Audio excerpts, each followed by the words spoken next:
Dobrodošli na moj kanal.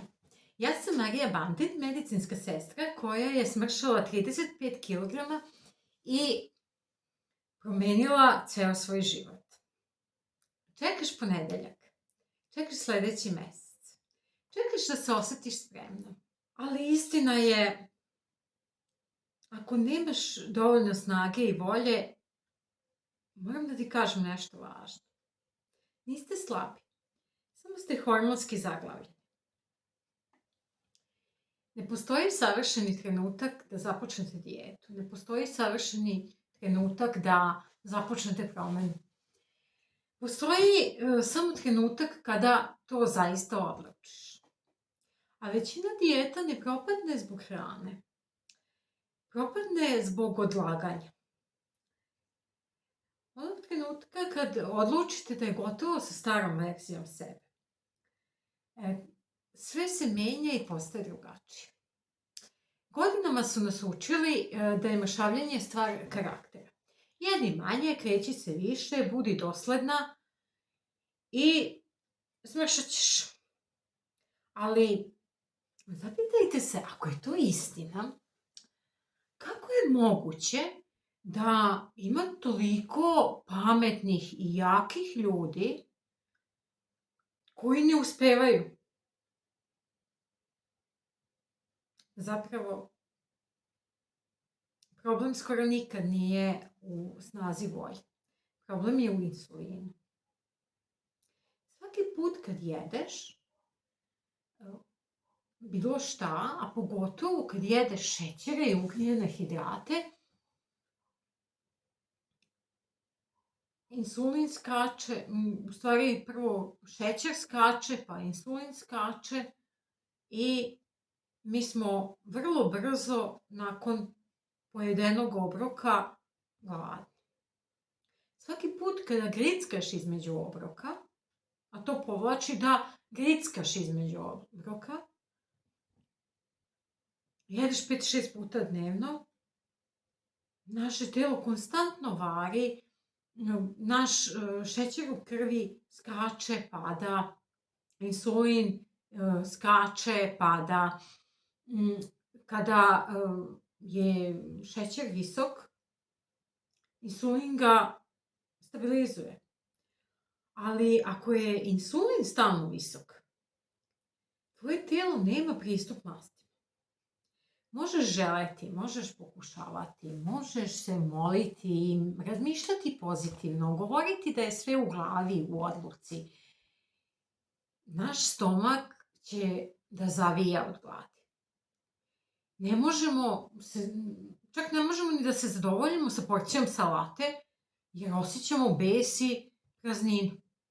Stalno razmišljamo o kalorijama, kako ćemo mi sad da pojedemo nešto, a da ne prekršimo plan ishrane, ili, još gore, pojedemo nešto što ne bi trebalo i kažemo ne, mi nemamo snagu volje, mi nemamo motivaciju i to je kraj. Postajemo zaglavljeni u višku kilograma, u konstantnim problemima sa svojim zdravljem, u konstantnim problemima sa svojim emocionalnim stanjem, zato što ako vi ne izgledate kako želite, ako imate višak kilograma, ako ne možete da obučete garderobu koja vam se dopada, vi nećete osjećati sreću i radost u svom životu. To je definitivno tako. I ne može mi niko reći da je sretan i zadovoljan, a da ima prekomernu težinu. Jednostavno to nije tako. Možda je trenutno kad nam mozak blokira se od kalorija i od šećera, možda trenutno osetimo zadovoljstvo, ali to zadovoljstvo je trenutno. Nakon toga, satima, danima, godinama, mi osjećamo samo nezadovoljstvo i samo želju da ponovo jedemo nešto slatko i da vrtimo se u onom krugu kao oni miševi što imaju onaj točak. Upravo tako. Mi se vrtimo i ne prestaje. I onda kad shvatimo da je biologija ta koja uvek pobeđuje. Pobeđuje našu volju, našu motivaciju. Onda shvatimo da to što smo stalno gladni nije naša slabost. Nažalost, mi mislimo da smo slabi, da nemamo dovoljno volje i da se zbog toga to dešava. A to nije tačno. Naš insulin je regulator našeg osjećaja gladi. I to nije slabost. To je samo posledica nestabilnog šećera u krvi. Ako imaš napade želje za slatkim, to nije karakter. To nema veze sa karakterom. To je hormonski disbalans. I svi mi smo nekad bili na nekom slavlju i tamo smo se prejeli i bilo nam je i muka, nije nam bilo dobro od toliko hrane, pogotovo ako je ta hrana bila kalorična, masna i slatka. I onda dođemo kući nakon tog slavlja i kažemo od sutra ništa više, sutra dijeta, ništa slatko, ništa masno, jedemo samo salatice i to je to. I što se desi onda ujutro? Pa onda ujutro nam ta odluka bude smešna, glupa i nedostižna, a mi odemo u frižider i najedemo se zato što osjećamo prazninu u stomaku koja je kao crna rupa koja je pojela planetu. I to je normalno. Ja sam mislila da nešto nije u redu sa mnom, da to nije normalno, da ako sam ja pojela 5000 kalorija, zato što sam brojala kalorije, pojela sam preko 5000 kalorija u jednom danu, kako ja mogu biti nenormalno gladna kad se probudim? I onda sam shvatila u čemu je trik. Moj insulin je onda skočio do besvesti. I on je ostao na visokom nivou, a šećer je pao. Kad je šećer pao, insulin je jednostavno dao komandu mojim hormonima da sam ja gladna, da mi je potrebna energija. I ja opet osjećam taj pad šećera, osjećam potrebu za slatkim, osjećam potrebu za inače hranom. I to je onaj začarani krug. E sad, mi možemo da se najedemo i nastavimo život onakav kakav nam je do sad bio, da ništa ne promenimo. I ništa se neće desiti. I apsolutno se ništa neće desiti, sem toga da će naše telo da popušta.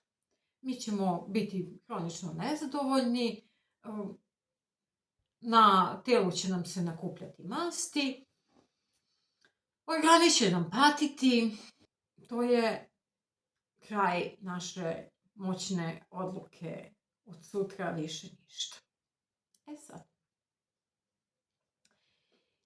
savršeni trenutak je iluzija. On ne postoji. Nikad neće biti dovoljno volje da kreneš. Nijedan ponedeljak, nijedan prvi u mesecu nema jaču energiju nego današnji dan i današnji mesec i današnja odluka. Ako već nešto želite, nemojte to čekati, nemojte odlagati. Krenite danas. I postaćeš verzija sebe koja želiš da budeš. Ja nisam smršala zato što sam bila jaka. Ja sam smršala zato što sam odlučila. Samo sam odlučila. Nisam imala jasan plan, ništa nisam znala kako ću ja to da sprovedem u delo, šta će se tu dešavati, ništa nisam znala. Jednostavno sam krenula, počela, odlučila.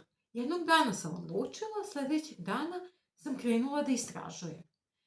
šta je to što bi meni prijalo, šta je to što nije funkcionisalo u prošlosti i šta ću da promenim. To su neke male promene, jednostavne. Nešto što mislim da je najbolji potez koji možete da napravite, a koji vam neće napraviti neki veliki rez u životu, je da prestaneš stalno da jedeš. Daj telu pauzu. Jedi 8 sati, a 16 sati nemoj da jedeš. S tim što nećeš jesti 3 sata pre spavanja, znači ti možeš da večeraš, ne? Ljudi mi kažu, ne, ni slučajno večera. Da, ti večeraj, ti moraš da večeraš, ti si navikao da večeraš. Znači, večeraj, 3 sata pauza od hrane, ideš da spavaš.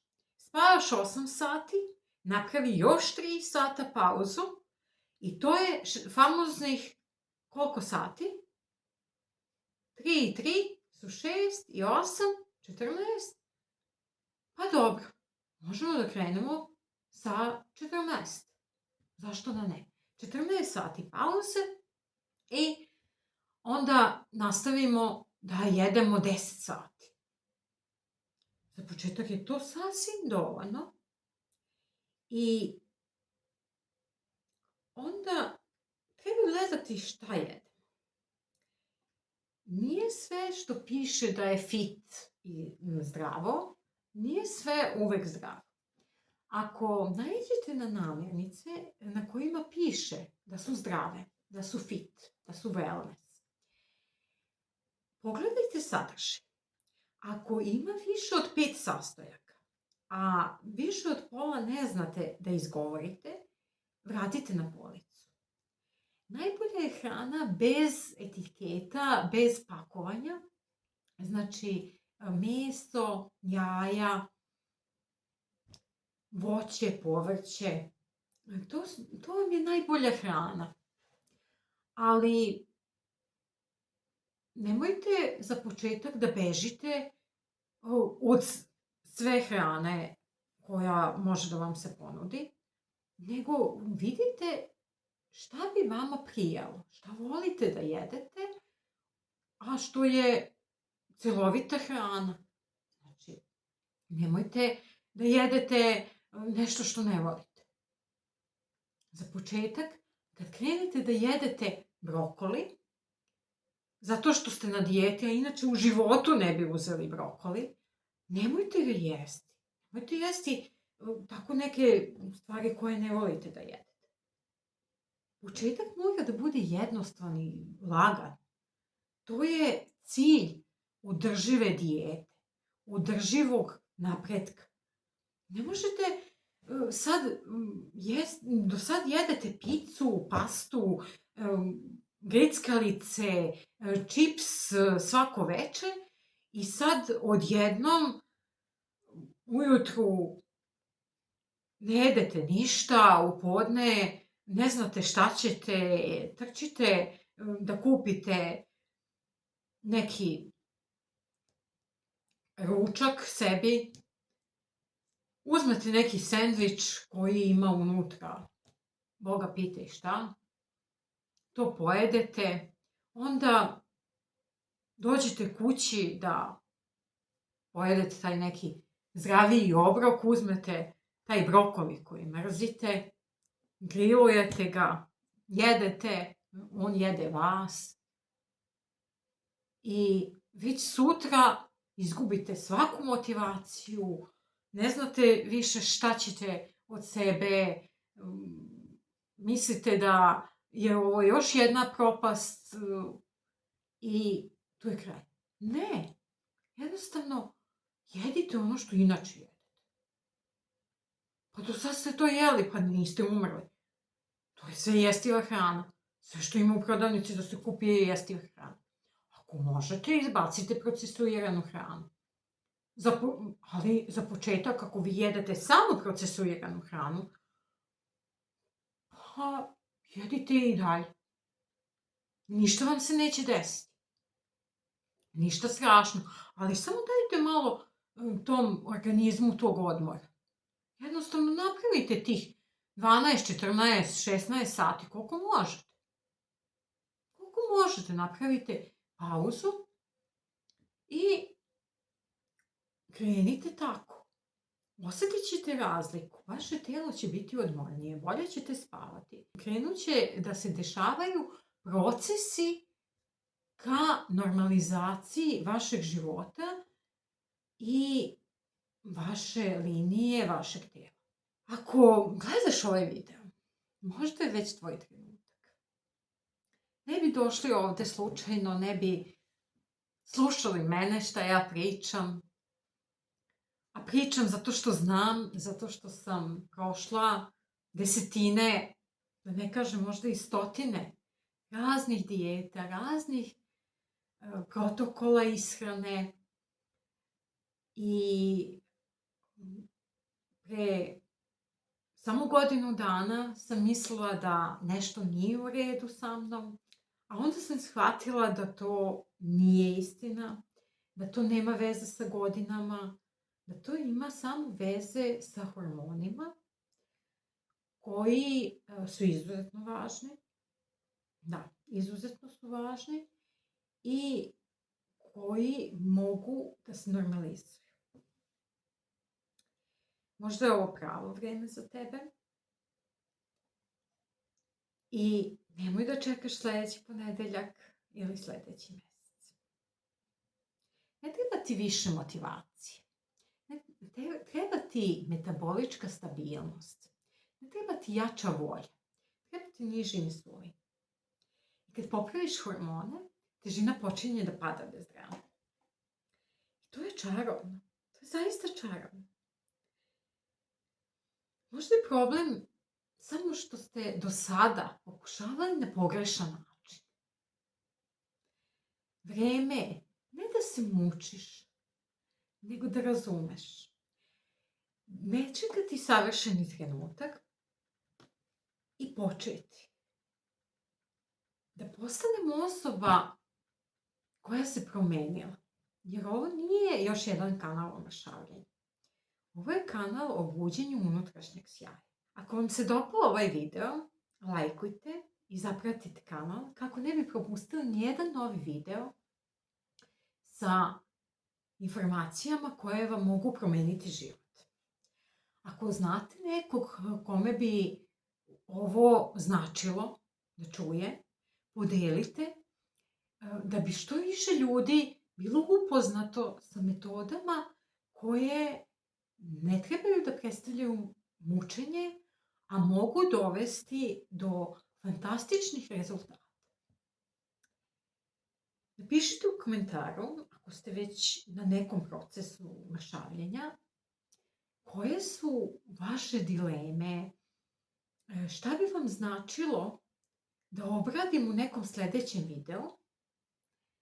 Ja ću se truditi da odgovorim na vaša pitanja, tako što ću praviti nove videe sa temama koje ste mi vi predložili. Ja imam jako mnogo tema koje želim da obradim, ali ne znam kojim bi redom moji gledaoci voleli da ih čuju. Zadovoljstvo će mi biti da čitam vaše komentare i da vam odgovorim na dileme koje imate. Tako da vidimo se u nekom novom videu sa nekim novim važnim temama.